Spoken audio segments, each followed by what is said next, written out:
Okay, you guys, we're here, sitting here with Miss Agnes Francisco of Alexandria, Louisiana, and she's going to tell us a story about the environmental disaster here in this area, in the Pineville and Alexandria area. Now, Miss Agnes, how are you today, ma'am? I'm doing great. How are you? Great. Now, what I would like to ask you is, what motivated you to want to take on the corporations that are destroying our neighborhoods, our African American neighborhoods? Because of my family and neighbors and friends have died of cancer-related diseases. Okay, and what has caused this? What makes you think someone else had something to do with it? Well, to me, this is a man-made disaster. Okay. The chemicals was poured in the ditches, and we played in those ditches. Our family had gardens and chickens, and that's what life was all about. It was a community. Mm-hmm. It was a wonderful community to live in until people started dying of cancer. Mm-hmm. Mm-hmm. And kids, I've seen a 4-year-old child die of Mm-hmm. cancer, had a wig on her head. Wow. I've seen older people die. I've seen younger people die. My mom and dad, my dad died of prostate cancer. My mom died of breast cancer. Mm-hmm. My sister died of colon cancer. Mm-hmm. And the neighbors died of cancers. It's Mm-hmm. different kind of cancers, but it's still a lot of cancer in the area. Now, who caused this? You're saying they got cancer from where? There's on the right side is it was formerly Deerwood, now it's Stella Jones, a Canadian company. Mm-hmm. And then on the left in Pineville, it was Colfax Treating Company, which is now Casacci. Okay. And on the one at Casacci, they treat telephone poles. Okay. And then on the right at Deerwood, which is Stella Jones, they treat railroad ties. Okay, so these are companies that are sitting in the areas of where mostly African Americans live? 100% African Americans. Wow. 100% African Americans. Now, what is the percentage of Alexandria, Louisiana's population as far as African Americans? Oh, it's about 60%. Okay. Or So close to it. okay, that sounds more like Flint, because I think Flint is 60%. Flint, Michigan is. Wow. Now, what is, okay, you named the companies that are involved. So what have they done to make you think that they had anything to do with this? They did, one lady did a lawsuit, 2 ladies did a lawsuit against them, Mm-hmm. and they gave pennies to release them of all responsibility. Okay. And some people took it and some did not take it. Whose responsibility? Roy O'Martin Okay. and Deerwood at the time, and Colfax Treating Company. Okay. So he paid $2.6 million. The lawyer got 1.6, the attorneys, and then the people got, if you died of cancer, it was $5,000 to $7,000, which very few people got, and all the way down to $100, and some did not get anything. Okay. Now, a lot of these people that were sick were on Medicaid and Medicare? Yeah, a lot of them was on, because we're in a fixed area, Mm-hmm. and it's below the poverty line. So people have Medicare and Medicaid, and if you was on Medicaid, you didn't get anything. And if you was on Medicare, they had to pay Medicare first. The lawyer stated that Medicare had to be paid first before you could get the balance. So basically, it was no money. It all boils down to releasing Roy Martin of any responsibility to the people that his chemicals cause cancer. Wow. And quinoline is a cancer agent, so is benzoate pyrene cause cancer. And those were both chemicals that were in the that was being used? Both chemicals. Quinoline is in creosote is a yellow odorless chemicals that cause tumors, and the majority of the ladies have had to have surgeries because it can't be produced anymore because of these tumors. Okay. And benzoate is a cause of cancer. It causes cancer per the EPA. And it affects your kidneys, your respiratory, your reproductive system, birth defects. It does a variety of things to the body. Okay, now, so in other words, Royal Martin was never found guilty of any of this, and they kind of walked away from it?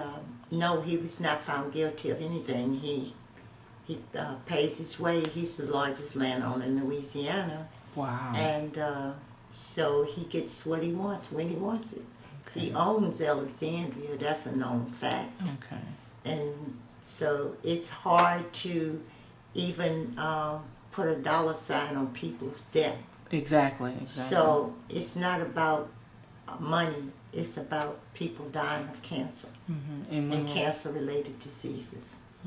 Now, altogether, how many people have died so far from what you know doing your research? Well, just a snippet of I did in 2013, from 1/1/2013 to 9/10/2013. 113 people died of cancer-related illnesses, and it's just too many to count. And what is the average age group of these people? The average age group, it could be from, let's say, 17 to 70.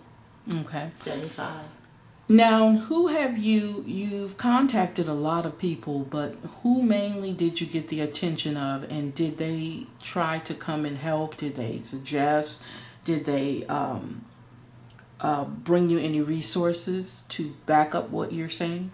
General Honore, I met him at an executive 13650 that President Obama had issued in Baton Rouge, and that's where I met him at, and he brought in Wilma Silber. She's a scientist, and Lean, he's with the Green Army, and he's very outspoken, and he is definitely trying to help us, but it's hard to get help when the man on Royal Martin owns the city. Exactly. It is very, very hard. Exactly. Now, what I want you to do is let's go over the area that you said. We talked earlier, you guys, and she was showing me a map of all the places or the houses that people have died of cancer that she knows of. So I'm going to have her hold that up, and I want her to point and tell me what cancer that was in that area, in that home. Okay, this is Willow Glen Road. This is an empty lot. This is Miss Griffin. She died of stomach cancer. Mr. Taylor died of prostate cancer. And this is an empty lot. This person died, both of the family members died of colon cancer. My dad died of prostate cancer. My mom died of breast cancer. My next door neighbor died of colon cancer. These three people died of cancer. And at one point, this was another neighbor. Someone else moved there now. And they died of cancer. And also, right here, there is a person that has Crohn's. And this too, empty. Then there is a lady, an older lady that was living here. She died of cancer. Her next door neighbor died of cancer. So you come back around and you start back off around the corner. These two people died of cancer. They both died of cancer. This lady died of ovarian cancer. This lady had breast cancer, and then she died of a heart attack. This lady died of cancer, and so did this man here. Then you go down the line. This man had a heart attack. This man had cancer. And if you go down either way you go, someone died of cancer. Now, I don't know who lives back here now, but at one time it was empty. And at the end of one street right here, this lady, she died of cancer, and so did her husband. And then across the street there, from Little Glen, there were three houses. And this lady, she died of cancer. The lady who lived in the house behind her, she died of cancer. And the lady that lived on this corner, she died of cancer. So cancer is all the way down the street and back into the side streets. Okay, so that's the Willow Glen area. Are you talking about? This is Willow Glen from Highway 1 all the way down. And here, right here, is some apartments. Okay. And there is the Chatelain Lake runs diagonal. And but the house next to the Chatelain Lake, her husband died of cancer. Then her next door neighbor, she had breast cancer. So it runs rapid all the way in this area. I'm looking at that. It's in one location. It's kind of clustered in one location. Right. Now kind of give us a visualization of that area. Okay. Across the street now there is empty property. Okay. Okay, and right here is right here across the street from this area. There is a Superfund site, state Superfund site, that has a mound of dirt that has metal in it. And it hasn't been moved. They moved the dirt from the Superfund site and moved it right here. Now explain to us what a Superfund site is. A Superfund site is when an abandoned place, it's an abandoned company that the state deemed, the state or the EPA deemed that it has to be cleaned, and no one, it's like a bankruptcy company go bankrupt and they leave, they abandon the place, the company, and so the EPA comes or the DEQ comes in and deems that property has to be cleaned. Okay. So what it is that they give so much money to clean those properties. And this one right here needs to be, the dirt needs to be excavated and transported out of the area to a waste dump. Okay. But what they did was they moved the dirt right here. They moved over 100 loads of dirt across the street. The city said that they were giving it to a church. Now the church has the land for sale because I don't think they want the dirt because the dirt is contaminated. Wow. So who have you been working with this? Any agencies I have been working with the EPA out of Region 6. The EPA from Region 4, Michael Burns. Okay. And Gina McCarthy from the EPA, U.S. EPA Administrator in Washington picked Alexandria Pineville to make a visible difference. Okay. So, and it's the only place in Louisiana that has been chosen. Okay. So we're trying to work and try to make a visible difference in the area because it's so much cancer and people are still dying of cancer. It's not going away. It's there to stay. Okay.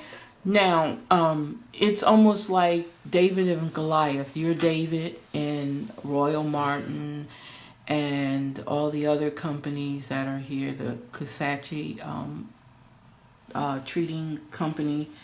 They're the Goliaths of what's going on. What is the end result? What do you want to see happen?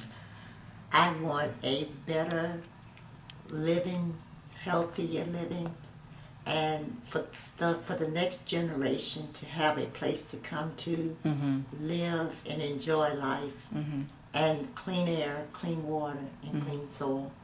Okay, now has there been any lawsuits other than, have you done any lawsuits against this company? No. not me, no. Okay. There was a lawsuit out there, but I decided on my own to do this because I got upset because my sister had cancer. And I said enough is enough. So I wanted to do something to help my community. And that's the only way I could do it. So you're saying there was a lawsuit? Was it a class action or just a separate? It was mostly a class action lawsuit against Deerwood, Raw, Martin. Okay. And it didn't go anywhere. He paid people. Raw Martin paid people off to make sure that any responsibility was not going to be on him. Okay. Now, the people who did receive the money, were they told that they couldn't do something else? They were told that no. I really don't know. Okay, you don't know. Let me say this, I don't know. Okay. I did what I wanted to do. Okay. So you decided to do your own research, to do your own investigation, and to deal with the people that you're dealing with. Now, another question I wanted to ask.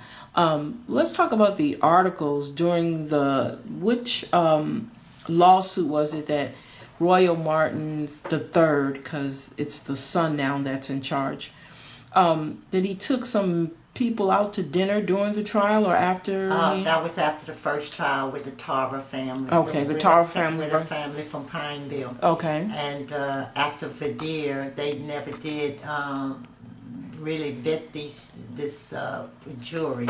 So after he was found innocent, he took the lady, which is his attorney's wife's friend, out to eat, out to dinner, because he had won the case. Wow. Now, prior to that, one of the members of the jury, was he familiar with one of the members of the jury? His attorney was. Oh, the attorney was. His okay. attorney. Yeah, she was part of the. She was part of the Verdier, and she was the jury foreperson. Exactly, she was a jury foreperson. Okay, so this is what we're dealing with these corporations here in these small towns in Louisiana. When you don't have the money, when you don't have the knowledge to do, or the courage to do what Miss Francisco has done. And we're not done, because we're in the process of now starting a committee meeting to kind of observe what's going on, almost like a watchdog meeting, committee. And what's the name of the committee? Community Sustainability Network. Okay. And who's going to be involved in that mainly? It's going to be the faith-based community. We're going to have resources, outside resources. EPA is a resource. The Green Army and Lean is a resource. And then we're gonna try to get a whole lot of members on board. And then we're going to have a panel. And it's going to be great. It's going to be great. And it is well needed, not only here, it's needed other places. Now, what got my attention, and this just happened, I was reading in the paper that one of the area's Colfax had a plant there. I can't remember what the name of the plant. Clean Harbor. Yeah. And they were able to get them not to do a open burn. Open burn. Open burn. But you guys are still fighting. Well, you got to look at the color of our skin. Yes, let's break it down. Let's say it the way it is. And the area that Colfax in, the guy who I saw, he was a white guy. Exactly. Yeah, he was a white guy. So we're dealing with, and if you guys can't see it any other way, that's on you guys. But we know because we're here. We see what's going on here, and it's amazing that in 2016 we're still dealing with this. As we were going through her timeline, and we were going through, she's been fighting this since 2000 and what? Definitely between 7 and in 10, I was started in 7, but I really got really active in 10. Okay. In 2010. So 2007, and it's 2016. That's almost 9 years. Yes. Going on 9 years. Yes. And that's somebody who has a heart, who's actually, and I say by herself because whenever we meet, I don't see anybody else with her. Okay, so I'm saying she's doing this by herself, and the people who should be involved are not. I understand now. We were talking earlier about why people are not involved, and do you want to go over that? Why do you think some people that should be the key people that should be involved are not involved? They're not involved because they're bought and paid for by Roy O. Martin. And they are afraid. They will not come out. The people here do not want to get involved because they know Roy O. Martin runs this city. And whatever he says count. Even the mayor, Mayor Jacques Roy, will not come out to a meeting. Even we went to the city council meeting, Alexandria City Council meeting. He did not show up because he feel he don't have to, because he don't answer to the community. He answers to Roy O. Martin and all the other corporations, so he don't have to be involved. Exactly. And even my city council member, Jules Green, he said he don't know what's going on. He didn't know what was going on in the area. He lived here all his life. So it's here nor there. It's because of the powers that be, that people don't want to get involved. The community don't want to get involved. They rather take $100 and die from cancer than to be healthy. And don't worry about all that. Don't worry about all those chemicals. But they will, the community will sign papers for Roy Martin to do anything to him. He doesn't live in this area. No. He doesn't live here.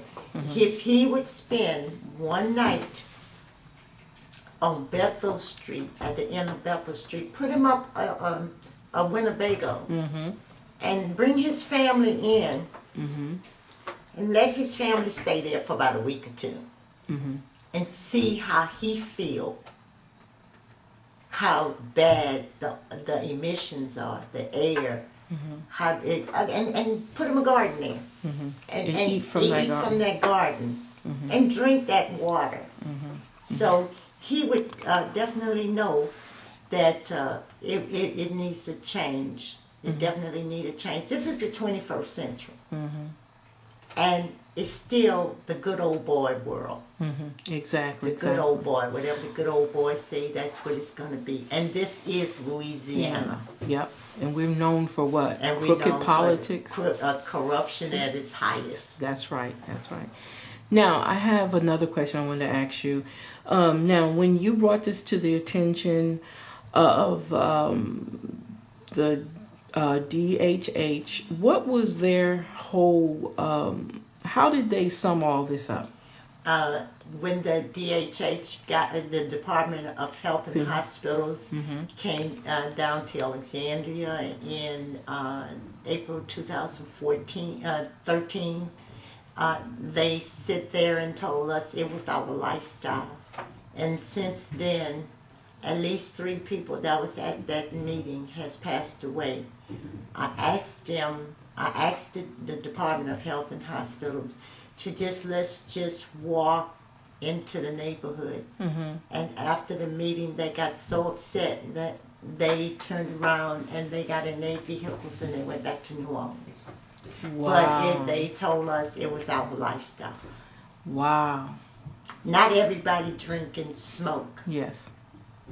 So, or they feel, because it was in a black neighborhood, that you either drink, you either smoke, you either on drugs, and you're lazy. Exactly. And that's not true. Exactly. That is not true. Now, the end result is clean air, clean soil, and clean water. Now, let's talk about the water situation. Talk a little bit about where is all the water flows coming from? the flow Flow of the water, directions. It's from Deerwood. Well, at the historic part, Deerwood, it went southeast to the river. Okay. And it was pumped into the river. But we had open ditches on both sides. So before the pump station became in existence, the chemicals was poured into the ditches, and eventually it would go to the river. Wow. Yes. Wow. But now it's different. Okay, now I've noticed that the area where they found the highest level of pyrene,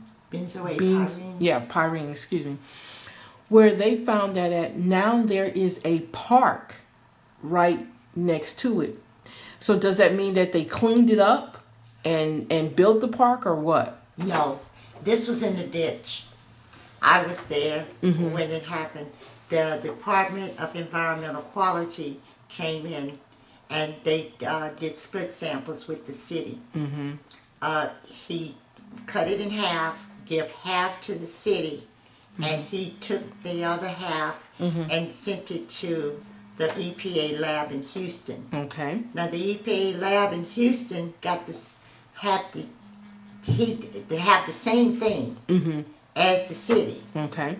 The city said it was at the baseline. It was nothing wrong. The EPA lab in Houston said it was 2.4 benzoate pyrene. So that means 7 times higher than it should be in a residential area. So it's 7.3 times as higher than it should be. And benzoate pyrene is a cause of cancer. It's a cancer agent. And that comes from those chemicals from creosote. Creosote is a coal tar product. And coal tar it's in creosote, along with quinoline, along with many more chemicals. But benzoate pyrene was found. And quinoline is a yellow odorless chemical that goes into the air. I mean, it's in the air. It's in the emissions. So with that being said, a lot of women have had surgeries. Like surgeries like what? Hysterectomies? Hysterectomies from fibroid tumors. From tumors, okay. From tumors. Okay. Wow. Now, you're at a point now, we have this committee coming up. You're at a point where you just want them to admit that they've done something, is basically what you would like, is to say that you've damaged the community. Now let's clean it up. Exactly. Now you need to clean what you messed up. Yeah.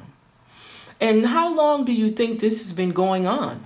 Well, the Stella Jones, formerly Deerwood, formerly was Coppers, and it's been there since 1923.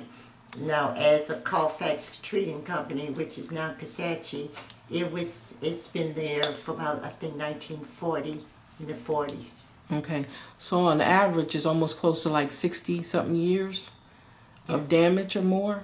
Oh, 70 years. 70, yeah. Okay, now we just did a little bit of research on the Royal Martin family, and I was surprised to know that they were as powerful as they are.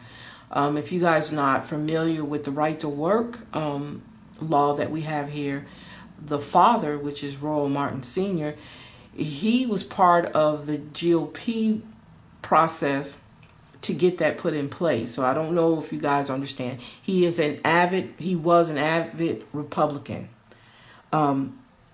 He owns several 100,000 acres of land? At least 576,000 acres of land in Louisiana. Say that number again. 576,000 acres in Louisiana, and that was in 2011. Wow. So by now, he probably owns a lot more. Over 600,000 acres. Yeah.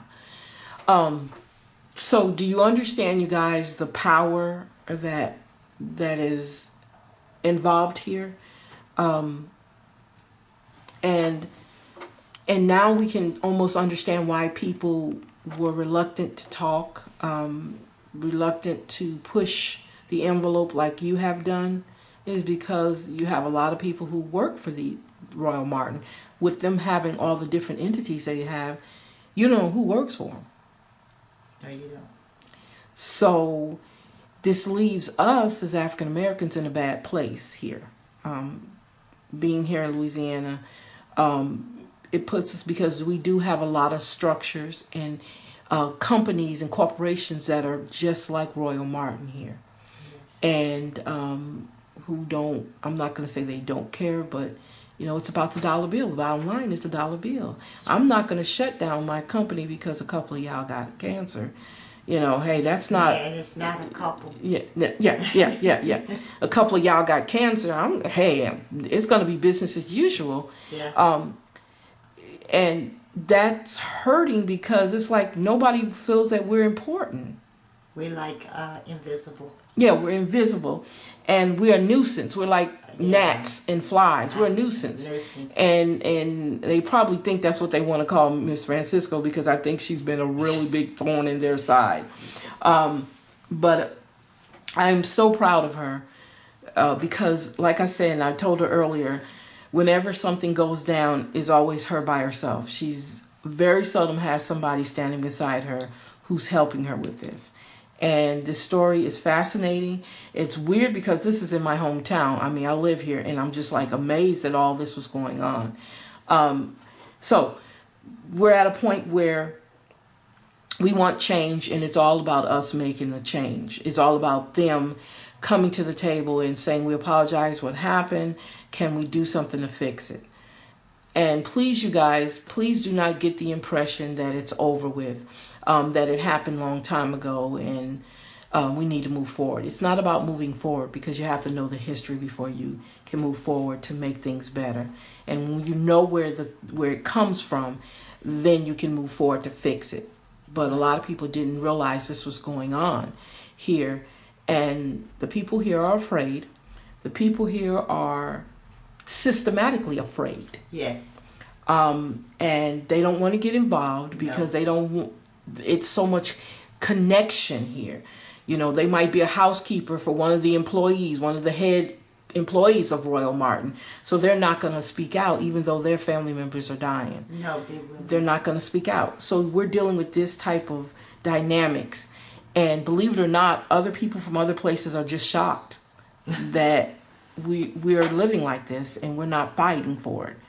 And Miss Agnes did a perfect job in explaining the dynamics here, and then they understood. And these people from other states didn't understand, how are we letting this happen, and we're not fighting, and we're not, why is it not on the, you know, the first thing what pisses me off is, the first thing comes out of people's mouth is, why you're not on CNN News. Why aren't we on CNN News? Because it's not a story that you want to hear, that a bunch of black folks are dying. That's not a story we want to, you know, it's not publicized. Anything that goes on here, I've tried CNN. I've tried CNN on stories too. I've tried CNN. I've tried, what's the other company? CNN, NBC. I've tried. It's not as easy as what you think, you guys. Anderson Cooper. Yes. I've tried.